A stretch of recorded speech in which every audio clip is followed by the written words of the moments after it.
Hi welcome back to Abees vision.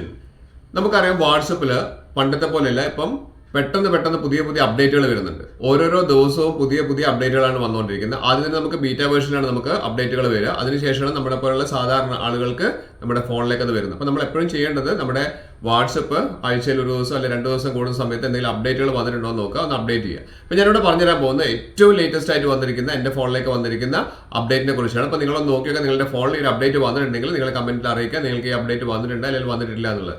അതിന് മുൻപ് എൻ്റെ ചാനൽ സബ്സ്ക്രൈബ് ചെയ്ത് കാണുന്നവരാണെങ്കിൽ സബ്സ്ക്രൈബ് ചെയ്യണം, തുടർന്ന് ലൈക്ക് ചെയ്യണം. പിന്നെ എല്ലാ ഫ്രണ്ട്സിലേക്കും ഈ അടിപൊളി ഇൻഫർമേഷൻ ഇപ്പോൾ തന്നെ ഷെയർ ചെയ്ത് കൊടുക്കാൻ മറന്നുപോകും. മൊബൈൽ ഓപ്പൺ ചെയ്തതിനു ശേഷം വാട്സപ്പിൽ വന്നിരിക്കുന്ന ഏറ്റവും ലേറ്റസ്റ്റും ഏറ്റവും യൂസ്ഫുൾ ആയിട്ടുള്ള ഒരു ഓപ്ഷനെ കുറിച്ചാണ് പറയുന്നത്. അപ്പോൾ അതിന് മുൻപ് നമ്മൾ ചെയ്യേണ്ടത് എല്ലായ്പ്പോഴും പറയുന്ന പോലെ തന്നെ നമ്മൾ ആദ്യം പ്ലേ സ്റ്റോർ ഒന്ന് ഓപ്പൺ ചെയ്യുക. ഓപ്പൺ ചെയ്തിട്ട് ഏറ്റവും ടോപ്പിൽ സെർച്ച് ചെയ്യുന്ന ആ ഭാഗം കണ്ടില്ല, അവിടെ ഒന്ന് നമ്മൾ വാട്സപ്പ് എന്നൊന്ന് ടൈപ്പ് ചെയ്തതിന് ശേഷം നമ്മളൊന്ന് സെർച്ച് ചെയ്യാം എന്തെങ്കിലും അപ്ഡേറ്റുകൾ വന്നിട്ടുണ്ടോ എന്നുള്ളത്. അപ്പോൾ അപ്ഡേറ്റുകൾ വന്നിട്ടുണ്ടെങ്കിൽ ഇവിടെ അപ്ഡേറ്റ് കാണിക്കും. ഇവിടെ അപ്ഡേറ്റ് ഓൾറെഡി ചെയ്തുകൊണ്ട് ഓപ്പൺ കൊടുക്കുക. ഓപ്പൺ കൊടുത്തു കഴിഞ്ഞാൽ നമുക്ക് ഇവിടെ കാണാൻ വേണ്ടി സാധിക്കും. നമുക്ക് നിരവധി പ്രൊഫൈലുകൾ നമുക്ക് ഇവിടെ കാണാൻ സാധിക്കുന്നുണ്ട്. ഇതിൽ ഏറ്റവും ടോപ്പിൽ ഇവിടെ ഒരു മെസ്സേജ് വന്നിട്ടുണ്ട്, ഒരു പിക്ചറാണ് വന്നിരിക്കുന്നത്, ഒരു ഫോട്ടോ കാണിക്കുന്നുണ്ട് അല്ലേ.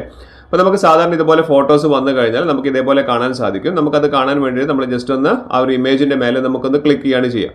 ക്ലിക്ക് ചെയ്ത് കഴിഞ്ഞാൽ നമുക്ക് ആ ഒരു കണ്ടന്റ് എന്താണെന്നുള്ളത് നമുക്കൊന്ന് വായിച്ചു നോക്കാം.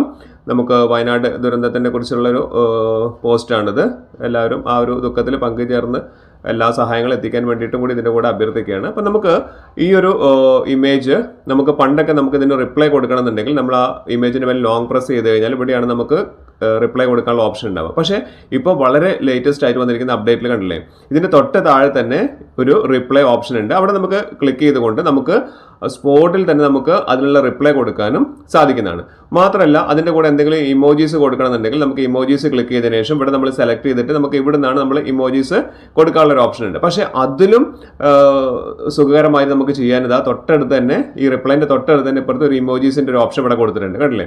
ഈ 2 കാര്യങ്ങളാണ് ഇപ്പോൾ നമുക്ക് വന്നിരിക്കുന്നത്. ഇവിടെ വെച്ചിട്ട് നമുക്ക് എന്ത് ചെയ്യാൻ പറ്റും, ഇതേപോലെ ഇമോജീസ് നമുക്ക് ഇവിടെ സെലക്ട് ചെയ്തിട്ട് നമുക്ക് ഓൺ ദി സ്പോട്ടിൽ തന്നെ നമുക്ക് റിപ്ലൈ ചെയ്യാൻ സാധിക്കും. പണ്ടത്തെ പോലെ നമുക്ക് ഇമേജ് ക്ലിക്ക് ചെയ്ത് സെറ്റിംഗ്സിൽ പോയി അവിടെ പോയി റിപ്ലൈ കൊടുക്കേണ്ട ആവശ്യമില്ല. അപ്പോൾ നിങ്ങൾ ഈ പറഞ്ഞിരിക്കുന്ന റിപ്ലൈ എന്ന് പറഞ്ഞ ഓപ്ഷനും അതുപോലെ തന്നെ ഇമോജീസ് പറഞ്ഞ ഓപ്ഷനും നിങ്ങൾക്ക് അപ്ഡേറ്റ് ആയിട്ട് നിങ്ങളുടെ ഫോണിലേക്ക് വന്നിട്ടുണ്ടോ എന്നുള്ളത്, നിങ്ങളുടെ വാട്സപ്പിൽ വന്നിട്ടുണ്ടോ എന്നുള്ളത് നിങ്ങളൊന്ന് കമന്റ് ആയിട്ട് അറിയിക്കാൻ മറക്കരുത്.